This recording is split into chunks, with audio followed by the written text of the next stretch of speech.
Welcome to the channel. Your health is your wealth, and this video is going to be for people who are struggling to lose weight and they are planning to go on that weight loss journey in the new year, and new me.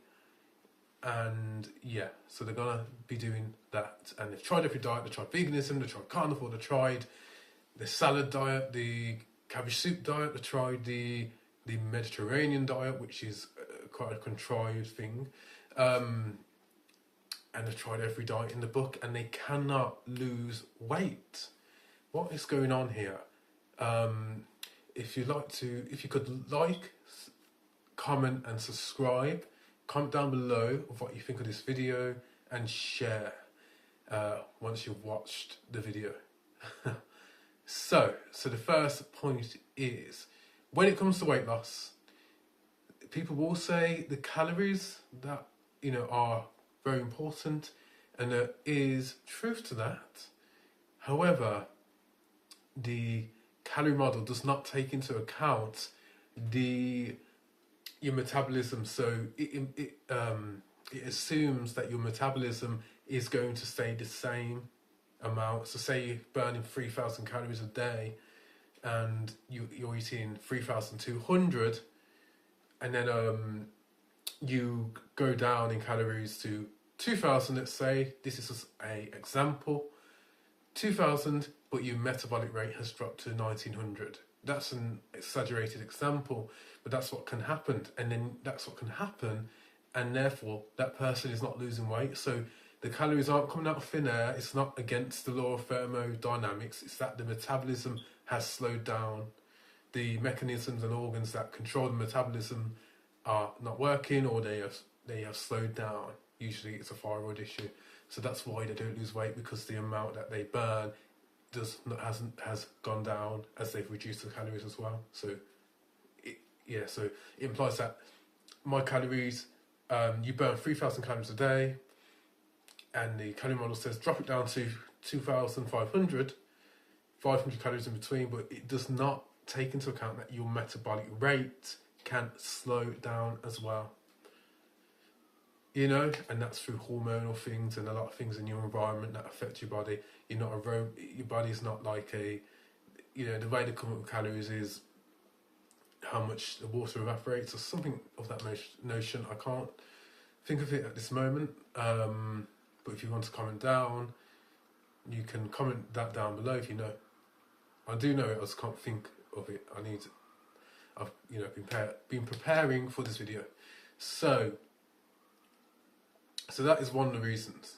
So that's why you could be struggling. Could be underlying thyroid, and therefore you probably do want to try and rest a lot more. Rest when you can.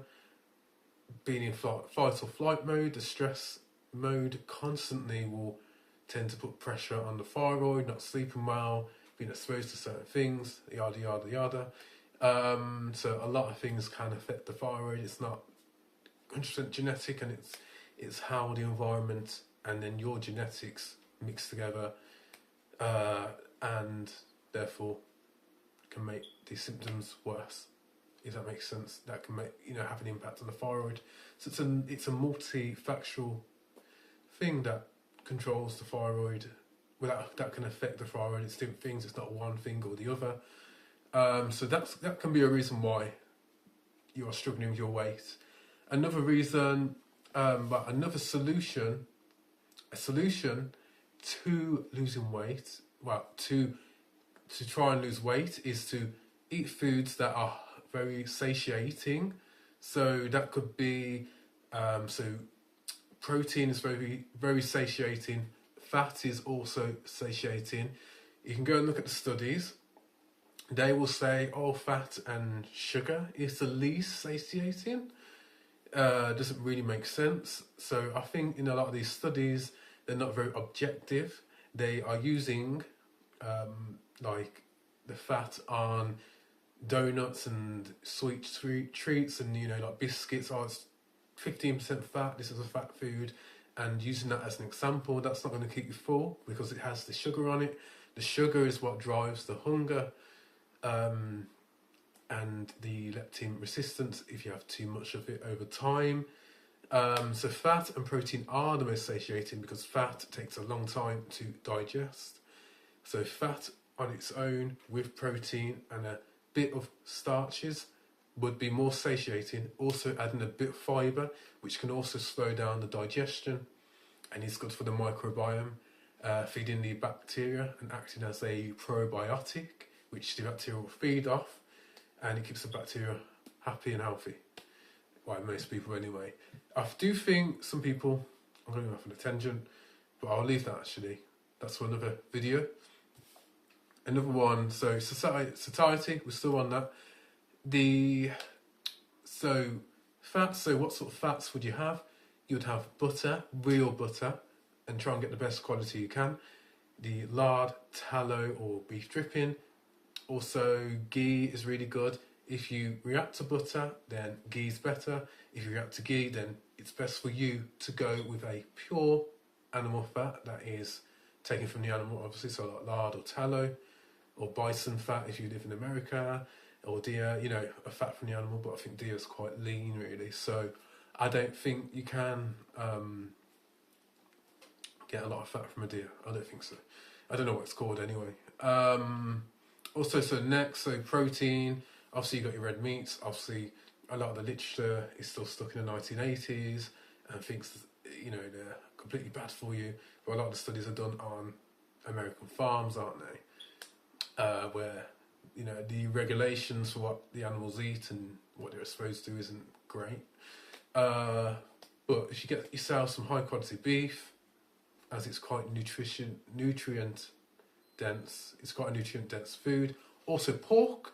Also, you just want to have a variety, even eating organ meats like liver, chicken liver, beef liver, pig liver. Also having fish, sometimes fish, mackerel, hake, haddock, salmon.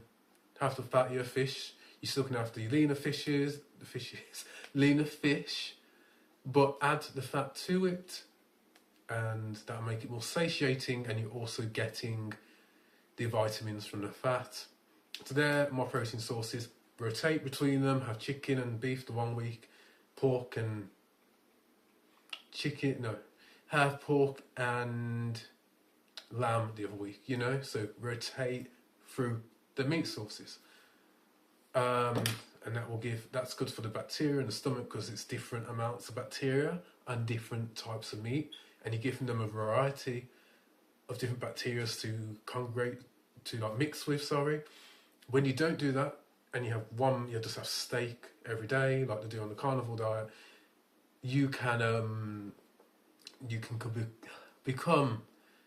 people can become sensitive to that meat, so the body gets so used to it, and then they can't eat it, they start reacting to it because the body's just, I don't know what the mechanism would be, but the body gets reactive to the one food that they're having all the time.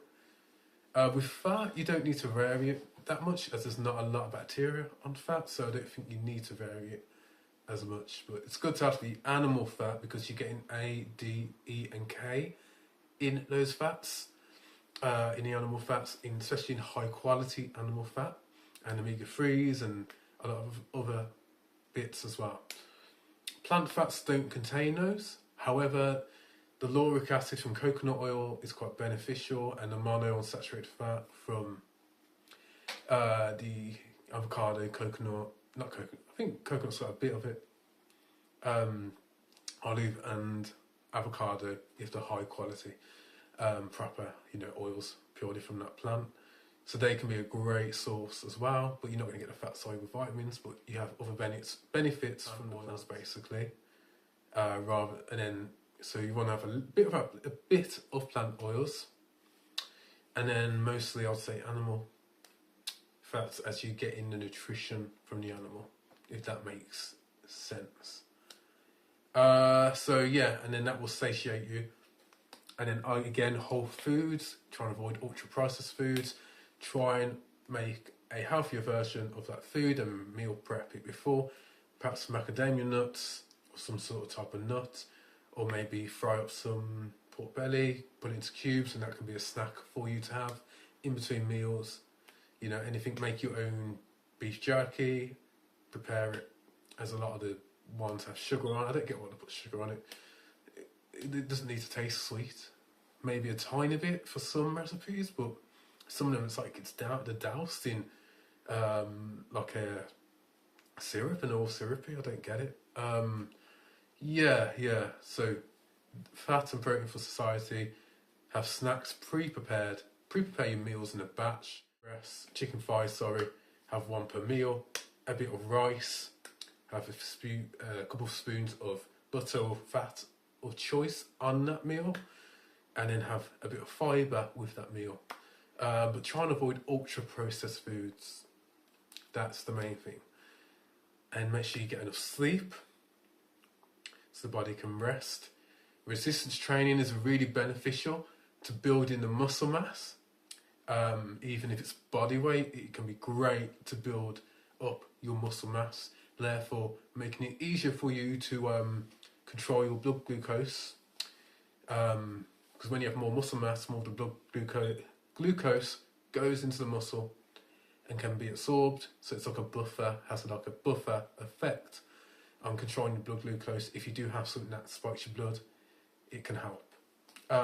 Also a bit of cardio can help as well. So such as running, on a treadmill, or just doing like stuff on the bike. I think that can be very beneficial to people. But I'd say prioritise out of those two resistance training so you can maintain that muscle and bone mass as you age. But yeah, if you like this video, comment below.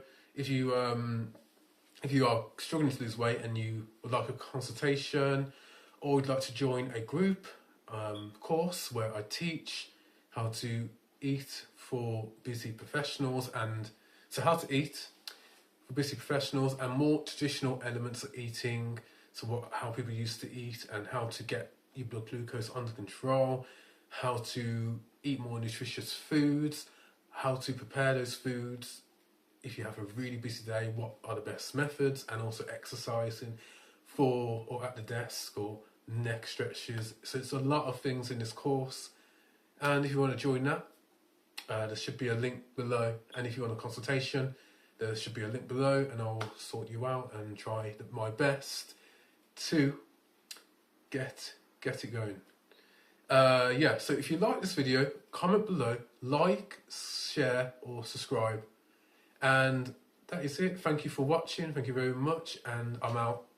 Right, so also I forgot to say that when you eat foods that are more satiating, they will keep you full. So you won't be thinking about food, you'll be eating, let's say, some eggs and an avocado or broccoli.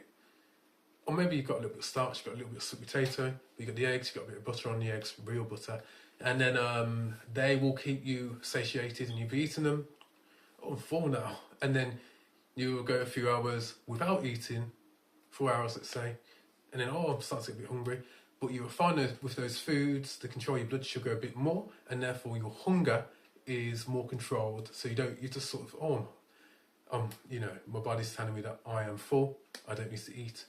So you don't need to be as conscious with the calories, if that makes sense. If most people were following a low-fat diet, they would find that they're eating and then they're hungry every so often, especially if they haven't got good metabolic